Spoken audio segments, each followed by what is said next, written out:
Hello everyone, स्वागत है आपका बेसिक स्टडी फॉर इंजीनियर्स पे। तो जैसा कि एमपीपीजीसीएल की वैकेंसी आ चुकी है, उसका नोटिफिकेशन आ चुका है। क्या एलिजिबिलिटी है, क्या रिक्रूटमेंट प्रोसीजर है, सीबीटी कब होने वाला है, कितने मार्क्स का होने वाला है, क्या नेगेटिव मार्किंग है, ये सारे चीजों का डिस्कशन करने के लिए हमारे साथ जुड़ने वाले हैं आशुतोष सर। आशुतोष सर, स्वागत है आपका। Hello sir. जैसा कि सर ने बताया है कि वैकेंसी आ चुकी है। अब इस वैकेंसी में क्या है, कितने सीट्स हैं, क्या क्या कैसे सिलेक्शन होने वाला है, ठीक है, ये सब चीजें हम लोग इस लेक्चर में डिस्कशन करने जा रहे हैं इस सेशन में। तो सबसे पहले सर बच्चों को बताइए सर, कितनी वैकेंसीज आई। सर वैकेंसी की अगर बात करेंगे तो मैकेनिकल, इलेक्ट्रिकल एंड इलेक्ट्रॉनिक्स तीनों के लिए ही वैकेंसी है। हाँ सर। अगर मैकेनिकल की बात करते हैं तो मैकेनिकल के लिए टोटल 9 सीटें हैं। अगर हम इलेक्ट्रिकल की बात कर रहे हैं तो 25 सीटें हैं।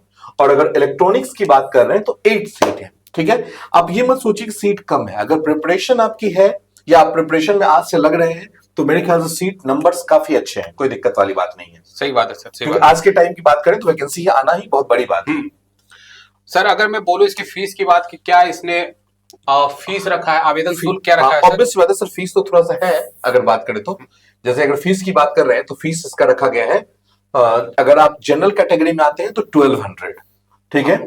और अगर बात करते हैं क्या कि अगर अदर की बात कर रहे हैं, जैसे कि आप रिजर्वेशन में आ रहे हैं, ठीक है, तो 600 पे करना है।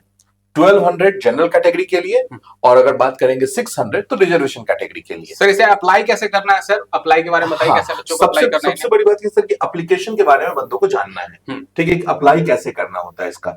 जैसे देखिए पोर्टल पे आपको जाना है, बिल्कुल यहाँ पे आपको पोर्टल लिखा हुआ है, पोर्टल पे आप जाएंगे। पोर्टल पे जाके आप फॉर्म फिल करना स्टार्ट करेंगे। फॉर्म फिल करने के साथ साथ यहाँ पे आपको कुछ डॉक्यूमेंट्स देने हैं। इस पोर्टल को ओपन करेंगे, यहां पे जाने के बाद आपको कुछ जब आप डिटेल, बेसिक डिटेल भर दीजिएगा, मेल आईडी, फोन नंबर जो भी भरने हैं। इसके बाद आपको कुछ डिटेल्स जो है वो आपको भरने भी हैं, जैसे अपलोड करने हैं, जैसे 10th है। फिर आप अगर एमपी के मूल निवासी हैं तो आपको मूल निवास प्रमाण पत्र डालना है, ठीक है। इसके बाद आपको कास्ट सर्टिफिकेट डालना है।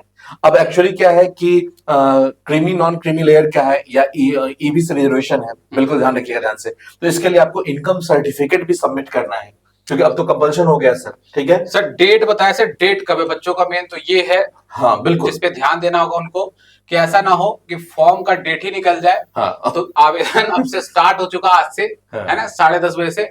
और कब तक रहने वाला है सर? ये है 31 मार्च तक है, बिल्कुल ध्यान रखिएगा।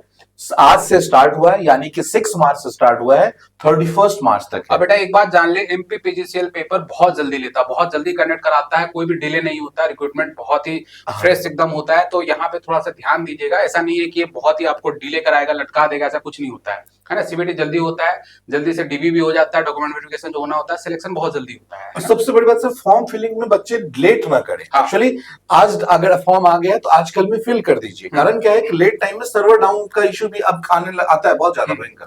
सर एलिजिबिलिटी के बारे में बताइए, क्या उन्होंने एलिजिबिलिटी रखी है? अगर सर एलिजिबिलिटी की बात करेंगे तो एलिजिबिलिटी जो है वो बीटेक वाले एलिजिबल है, बेसिक। अब बीटेक में क्या है कि आपका मिनिमम 65, ये मैं तीनों के लिए बात कर रहा हूं सर, ये तीनों के लिए कॉमन है। एलिजिबिलिटी की बात करेंगे तो 65% मिनिमम है, ठीक है। और एज पर रिजर्वेशन जो डिस्काउंट है, आपका 5% का जो छूट मिलती है वो आपको मिलते रहेगा, बिल्कुल सर, ठीक है ना। देखिए 65% का है, बीए बीटेक होना चाहिए। नॉर्मल मैकेनिकल का देखिए, अगर बात करें, इलेक्ट्रिकल की बात करें, मैकेनिकल की बात करें या फिर इलेक्ट्रिकल की बात करें, दोनों के लिए 65% है। और बाद बाकी रिलैक्सेशन जो भी है वो आपका वैसा ही रहेगा। 60% का जो है 5% का रिलैक्सेशन रहता है। उसके बाद अगर एज लिमिट की बात करें सर, तो एज लिमिट में इन्होंने अच्छा खासा मेरे ख्याल से दिया है सर। हाँ, कि बहुत दिन से जो बैठे हुए हैं बच्चे, प्रिपरेशन कर रहे हैं, जिनका सिलेक्शन नहीं हुआ है, थोड़ा सा डीमोटिवेट हो गए, मेरे ख्याल से उनको मोटिवेट करने के लिए इन्होंने पेपर निकाला है। ये देखिए एज लिमिट, जरा देखिए एज लिमिट बताइए जरा। जैसे मिनिमम एज लिमिट जो है वो आपका 1/1/2024, ध्यान करिएगा, नोट करना वाला डेट है 1/1/2024 तक आपका कम से कम मिनिमम 21 ईयर। ये मध्य प्रदेश के लिए है सर, मध्य प्रदेश के मूल निवासी जो है। हाँ बिल्कुल। बाकी अन्य राज्य के लिए भी न्यूनतम सेम है।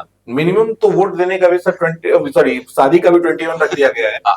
तो और ये 40 वर्ष है आपका अन्य राज्य के लिए। तो मेरे ख्याल से जितने बच्चे जो थोड़ा सा डिमोटिवेट हो गए थे, सर मेरी एज हो गई 30 क्रॉस हो गया, बहुत सारी वैकेंसीज के लिए हम एलिजिबल ही नहीं हो पाते हैं, तो वो आपको मोटिवेट करने के लिए मध्य प्रदेश सरकार ने बहुत अच्छी वैकेंसी निकाली है। ये 40 वर्ष आयु तक का है। और अगर हम बात करें मध्य प्रदेश डोमिसाइल वालों के लिए, तो पुरुष के लिए 40 है और महिलाओं के लिए 45 वर्ष है। बाकी एज रिलैक्सेशन जो होता है वो आपके आगे है, बट ये आपके यूआर के लिए मैं बता रहा हूँ, अनारक्षित के लिए, ठीक है।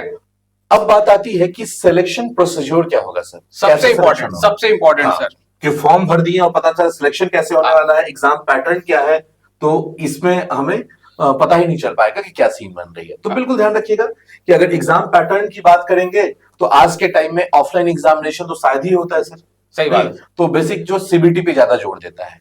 अब कैसे कितने मार्क्स आएंगे, क्या क्वेश्चंस रहेंगे, ये सब चीजें हम लोग डिस्कस करेंगे।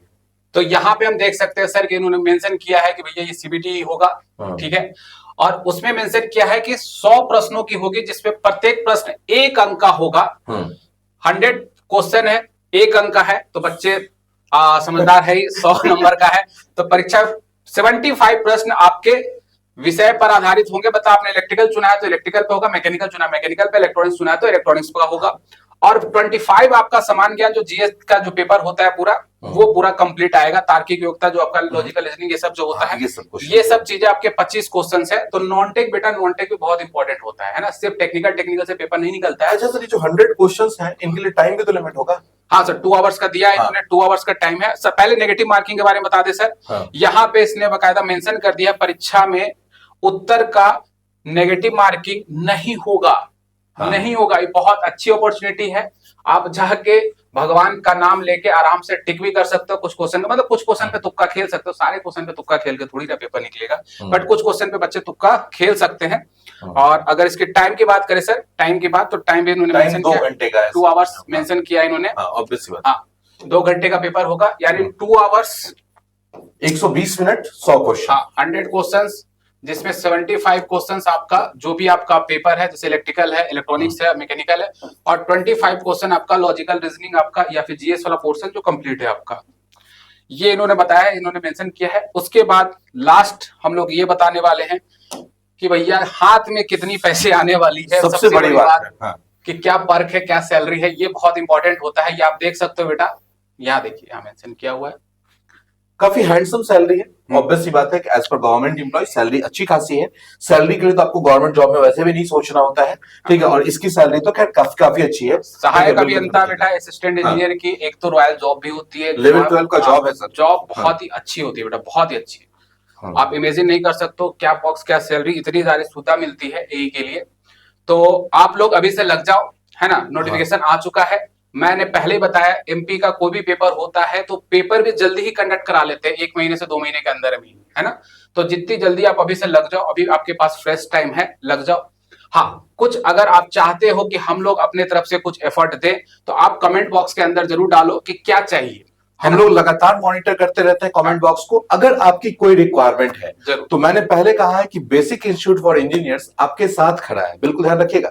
अगर आपको क्वेश्चंस की रिक्वायरमेंट है, क्वेश्चन प्रैक्टिस की रिक्वायरमेंट, जो भी रिक्वायरमेंट आपको लगे, ठीक है, ये कोई टॉपिक वीक लग रहा है इलेक्ट्रिकल मैकेनिकल का, तो आप उसको कमेंट कर सकते हैं कि सर ये टॉपिक आप पढ़ा दें तो ज्यादा बेटर रहेगा, ठीक है। तो कमेंट बॉक्स में कमेंट कीजिए, कमेंट करने में कोई परहेज नहीं। हाँ, और ये रिक्वायरमेंट जो भी होगी सारा यूट्यूब पे फ्री ऑफ कॉस्ट होगा। हम लोग कोई भी अलग से कोर्स लॉन्च नहीं करने वाले हैं। ऐसा मत सोचिएगा कि सर फिर से कोर्स लॉन्च करेंगे, उनका प्रचार करने हम लोग आए, ऐसा कुछ नहीं है। हम लोग ऐप पे कोई भी कोर्स लॉन्च नहीं कर रहे इसके रिगार्डिंग। सिर्फ यूट्यूब पे आपकी क्या रिक्वायरमेंट है, उस रिक्वायरमेंट के अकॉर्डिंग हम लोग क्लास प्लान करने वाले हैं। तो जो भी आपकी रिक्वायरमेंट है कमेंट बॉक्स के अंदर भर दो, छाप दो, जो भी रिक्वायरमेंट है, भैया ये टॉपिक पढ़ना हमें, ये क्वेश्चन सीरीज चाहिए सर, तो सारी रिक्वायरमेंट आप अंदर लिख सकते हो। और इसको हम लोग मॉनिटर लगातार कर रहे हैं, कुछ ऐसा लगेगा हम लोग उसके अकॉर्डिंग प्लान करेंगे, ठीक है सर। तो फिर मिलते हैं आपसे सेशन में, तब तक के लिए thank you and all the best.